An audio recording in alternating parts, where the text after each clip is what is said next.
আজি বিশ্ব খনিকৰ বিশ্বকৰ্মা পূজা সমগ্ৰ দেশৰ লগতে নগাঁও জিলাতো আজি উলহ মালহৰে বিশ্বকৰ্মা পূজা অনুষ্ঠিত কৰা হয়। নগাঁওতো উলহ মালহৰে বৈদিক নিয়মৰে বিশ্বকৰ্মা পূজা অনুষ্ঠিত কৰা হয়। বিশ্বকৰ্মা পূজা উপলক্ষে আজি নগাঁও জিলাত উৎসৱ মুখৰ পৰিৱেশ পৰিলক্ষিত হয়। ভাদ মাহৰ সংক্ৰান্তিত কল কাৰখানাসমূহত আড়ম্বৰপূৰ্ণভাৱে বিশ্বকৰ্মা পূজা অনুষ্ঠিত কৰা হৈছে। ইয়াৰ বাবে আটক ধুনীয়াকৈ সজাই পৰাই তোলা হৈছে পূজাস্থলীসমূহ। নগাঁৱৰ ভোগেশ্বৰী ফুকননী অসামৰিক চিকিৎসালয়ত 108 এম্বুলেন্স সেৱাৰ কৰ্মচাৰীসকলেও চিকিৎসালয়ত অধ্যক্ষ ডক্টৰ বিদ্যাপতি হাজৰিকাৰ উপস্থিতিত উদযাপন কৰে বিশ্বকৰ্মা পূজা।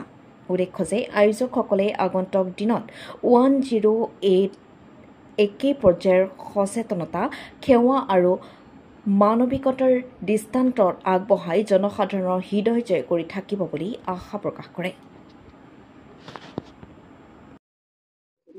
মোৰ পৰিচয় হ'ল মই ডক্টৰ বিদ্যাপতি হাজৰিকা, ভোগেশ্বৰী ফুকননী অসামৰিক চিকিৎসালয়ৰ মই অধীক্ষক হয়। মই নতুনকৈ জইন কৰিছোঁ দেই, আগষ্ট মাহত মই আহিছোঁ। আজি বিশ্বকৰ্মা পূজা আৰু আমাৰ 108ৰ সকলো কৰ্মচাৰী লগ লাগি আজি বিশ্বকৰ্মা পূজা ভাগ পাতিছে। আমি সকলোৱে সহায় সহযোগ কৰিছোঁ আৰু ভাল লাগিছে, কিয় আগতে কেনেকৈ বিশ্বকৰ্মা পূজা ইয়াতে মই দেখা নাই।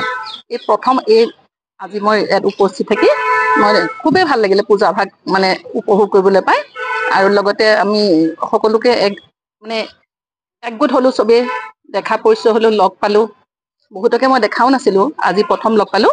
সেইকাৰণে আজি বিশ্বকৰ্মা পূজা পতাৰ কাৰণে মই 108ৰ সকলো কৰ্মচাৰী মোৰ ফালৰ পৰা হিয়া ভৰা শুভেচ্ছা দিলোঁ আৰু লগতে আপোনালোক সাংবাদিক বন্ধুসকলে মই মোৰ মৰম চেনেহ জ্ঞাপন কৰিলোঁ। কি ক'ব বিচাৰিব প্ৰতি বছৰে আচলতে যি 108 কৰ্মচাৰী ফুকননী অসামৰিক চিকিৎসালয়ৰ পৰা মই তেওঁলোকক অশেষ ধন্যবাদ দিছোঁ।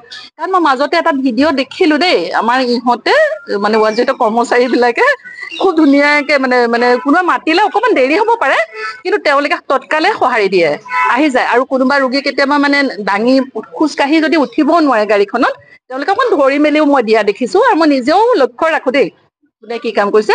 মই 108ৰ তেওঁলোকক কৰ্মৰাজিৰ কাৰণে মই কিন্তু নথৈ আনন্দিত, আৰু তেওঁলোকে কোনো হেমাহি কৰা দেখা নাই মই আজিলৈকে।